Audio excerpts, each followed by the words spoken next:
वो अशोक चव्हाण जो कांग्रेस की तरफ से 2 बार मुख्यमंत्री थे, वो अशोक चव्हाण जिस पर भाजपा ने आदर्श हाउसिंग घोटाले को लेकर गंभीर भ्रष्टाचार के आरोप लगाए थे, हमारे सैनिकों का अपमान तक करने का आरोप लगाया था, वो अशोक चव्हाण अब राज्यसभा जा रहे हैं भाजपा की कृपा से। मंजर देखिए, चेहरे पर मुस्कान देखिए देवेंद्र फडणवीस के। देवेंद्र फडणवीस जो हैं हमला करते हैं और फिर वही लोग उनके साथ बैठे दिखाई देते हैं, चाहे अजीत पवार हो या अशोक चव्हाण हो।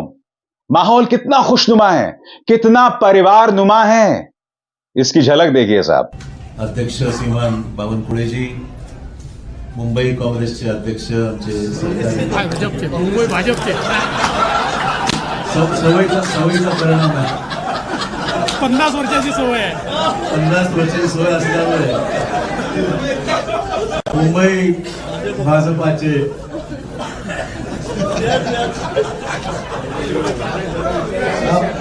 तो यहां मैं आपको बताता हुआ क्या, पुरानी आदतें हैं, आसानी से जाती नहीं है। गलती से अशोक चव्हाण के मुंह से मुंबई कांग्रेस अध्यक्ष निकल गया, जबकि कहना था मुंबई भाजपा अध्यक्ष। पुरानी आदतें हैं, जिंदगी भर कांग्रेस में रहें।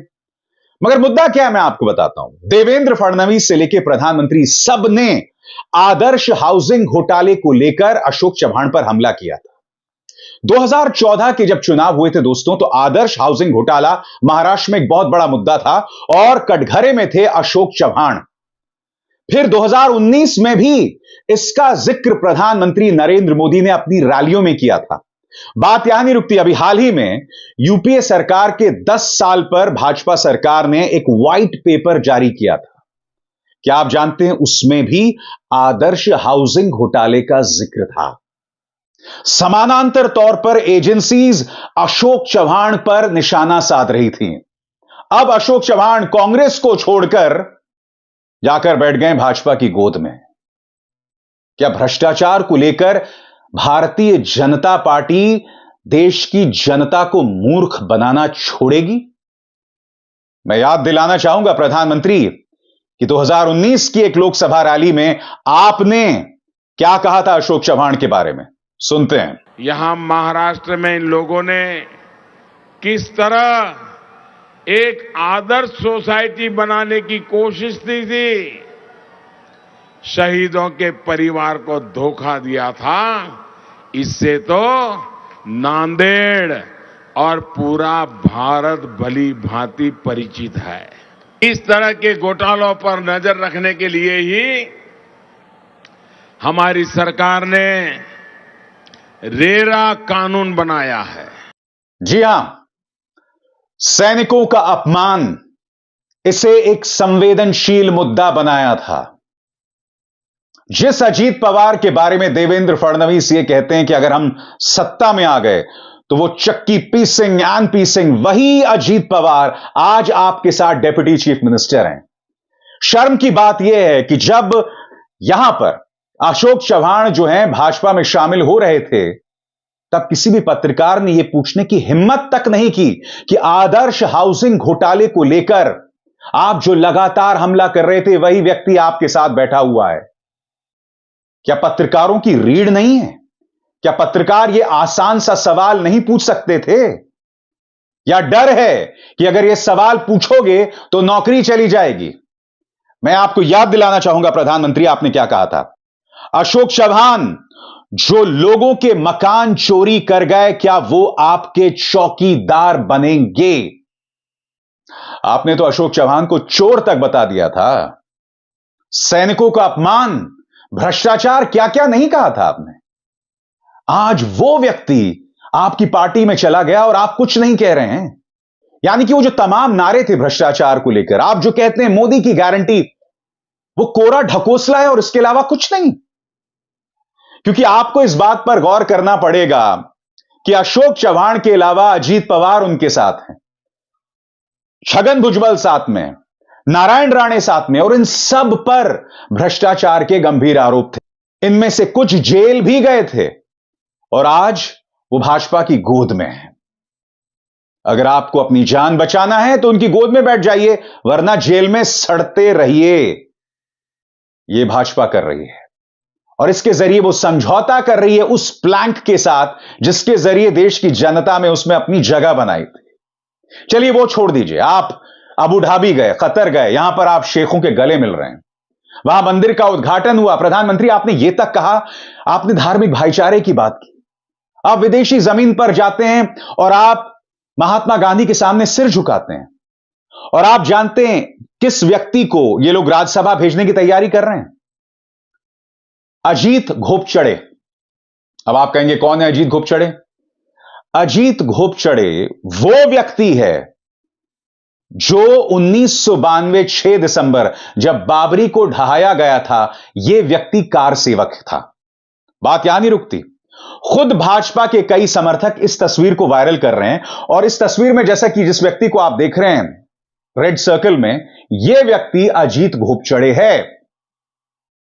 तो प्रधानमंत्री, मैं आपसे सवाल पूछता हूं, आप इतनी आत्मीयता से मुस्लिम देश क्यों जाते हैं? वहां के शेखों से क्यों गले मिलते हैं? धार्मिक भाईचारे की बात आप क्यों करते हैं विदेशी जमीन पर? गोडसे का नमन कीजिए ना, क्योंकि यह जो हरकत है वो गोडसेवादी है। बड़ा सवाल यह कि ये दोहरे मापदंड क्यों? अजीत घोपचड़े को भी आप राज्यसभा भेजेंगे, मगर विदेशी जमीन पर जाकर आप धार्मिक भाईचारे की भी बात करेंगे। यह दोहरी बातचीत क्यों प्रधानमंत्री? यानी कि साफ तौर पर दिखाई दे रहा है कि किस तरह से अपने कोर प्लैंक्स पर भाजपा समझौता कर रही है। अजीत घोपचड़े को भेजने का सिर्फ एक मकसद है, क्योंकि भाजपा को लगता है कि एक तरफ एजेंसीज के जरिए नेताओं पर दबाव बनाया जाए ताकि वो पाला बदल लें, और दूसरी तरफ नफरत, खुल के नफरत की राजनीति की जाए। अजीत घोपचड़े को राज्यसभा भेजना यानी कि भाजपा नफरत की राजनीति को मुख्य धारा कर चुकी है, करना चाहती नहीं है, कर चुकी है। और मदद किसकी मिल रही है? गोदी मीडिया की मिल रही है। चलिए यह बात तो राज्यसभा की हुई। क्या आप जानते हैं बुलंदशहर में भाजपा में शामिल हुआ एक व्यक्ति जिसका नाम है राकेश शर्मा उर्फ हलपुरिया। तस्वीर देखिए साहब। मगर यूपी पुलिस के मुताबिक यह व्यक्ति गैंगस्टर है। पत्रकार सचिन गुप्ता क्या कहते हैं? यूपी पुलिस के गैंगस्टर राकेश शर्मा ने आज बुलंदशहर में बीजेपी ज्वाइन कर ली। गले में माला डाले बाईं तरफ राकेश शर्मा और दाईं तरफ बीजेपी विधायक प्रदीप चौधरी हैं। सचिन गुप्ता आगे क्या कहते हैं? बुलंदशहर के गैंगस्टर राकेश शर्मा उर्फ हलपुरिया पर यूपी के 4 जिलों में 12 मुकदमे दर्ज हैं। गुंडा act, gangster act, arms act भी लगा हुआ है। नई सूचना यह है कि हलपुरिया आज भाजपा में आ गए हैं। यह देखिए दोस्तों, ये वो 12 मुकदमे हैं, आप देख सकते हैं। कहां कहां मुकदमे दर्ज हैं? शिकारपुर, देहात, हरदुआगंज, अहमदगढ़, शिकारपुर, बीटा 2, ट्रोनिका सिटी, शिकारपुर, तमाम जगहों पर आप देख सकते हैं इस व्यक्ति पर मुकदमे दर्ज हैं। करीब 12 मुकदमे दर्ज हैं आर्म्स एक्ट के अंतर्गत भी। एक गैंगस्टर अब भाजपा में है। मैं फिर आपसे पूछना चाहता हूं, कल्पना कीजिए यही किसी विपक्ष के राज्य में हुआ होता। क्या आप कल्पना कर सकते हैं कि गोदी मीडिया उसे कितना बड़ा मुद्दा बनाती, उस पर कितनी चर्चा होती, कितनी बहस होती? आज इसकी कोई भी बात तक नहीं कर रहा है। मैं समझना चाहता हूं क्यों? क्या यह खबर नहीं है? यूपी पुलिस के हिसाब से अगर कोई व्यक्ति एक गैंगस्टर है जिस पर 12 मुकदमे दर्ज हैं, अगर वो बुलंदशहर में भाजपा में शामिल हो रहा है, तो क्या इसकी चर्चा नहीं होनी चाहिए? अरे महिलाओं के सम्मान को लेकर आप नारे लगाते हैं, गुंडागर्दी को खत्म करने को लेकर आप नारे लगाते हैं, बुलडोजर की आप बात करते हैं। यहां पर आप राजनीति को बुलडोज कर रहे हैं साहब। यह तस्वीर शर्मनाक है। ये दोनों तस्वीर शर्मनाक हैं। आपने राजनीति में सौम्यता को, गरिमा को पूरी तरह से बुलडोज कर दिया है। आजाद भारत के इतिहास में शायद ही कोई ऐसी पॉलिटिकल पार्टी है जिसने एजेंसीज के सहारे लोगों पर दबाव बनाया, और वही नेता जिन पर आप भ्रष्टाचार के आरोप लगाते थे वो आपकी पार्टी में शामिल हो गए, आपकी पार्टी में मुख्यमंत्री तक बन गए। हेमंत बिस्व शर्मा इसकी एक मिसाल है। किसने कहा है वो कि शर्म तुमको मगर आती ही नहीं? मैं फिर समझना चाहता हूं, जो तीनों मिसाल मैंने आपको पेश की है, भाजपा की राजनीति ऐसे में रही कहां? जिस पर आप सैनिकों का अपमान और भ्रष्टाचार के आरोप लगाते थे, वो व्यक्ति राज्यसभा जा रहा है आपके जरिए। अजीत घोपचड़े, जिनकी तस्वीर आप देख रहे हैं, उन्हें आप राज्यसभा भेज रहे हैं। राकेश शर्मा यूपी पुलिस के मुताबिक ये गैंगस्टर हैं, ये भाजपा में शामिल हो रहे हैं। यानी कि जीत के लिए हम अपने हर उसूल के साथ समझौता करेंगे। क्यों? क्योंकि आपको कटघरे में रखने वाला कोई पत्रकार नहीं है। गिने चुने लोग हैं जो इस मुद्दे को लेकर सवाल उठाएंगे। बताइए ना, ये जो तीनों मुद्दे मैंने आपके सामने रखे, क्या इसमें भी मेरी गलती है? क्या इसमें भी मैं भारतीय जनता पार्टी पर गैर वाजिब तरीके से हमला बोल रहा हूं? नहीं साहब, मैं हमला नहीं बोल रहा हूं, मैं सिर्फ सवाल कर रहा हूं। और आप लोग सवाल से बौखला जाते हैं, कुल बुलाने लगते हैं। जो सत्ता में है, सवाल उससे होगा। जो ताकतवर है, सवाल उससे होगा। जो ताकत का बेजा इस्तेमाल करता है, सवाल उससे होगा। आई समझ में बात? अभिसार शर्मा को दीजिए इजाजत। नमस्कार।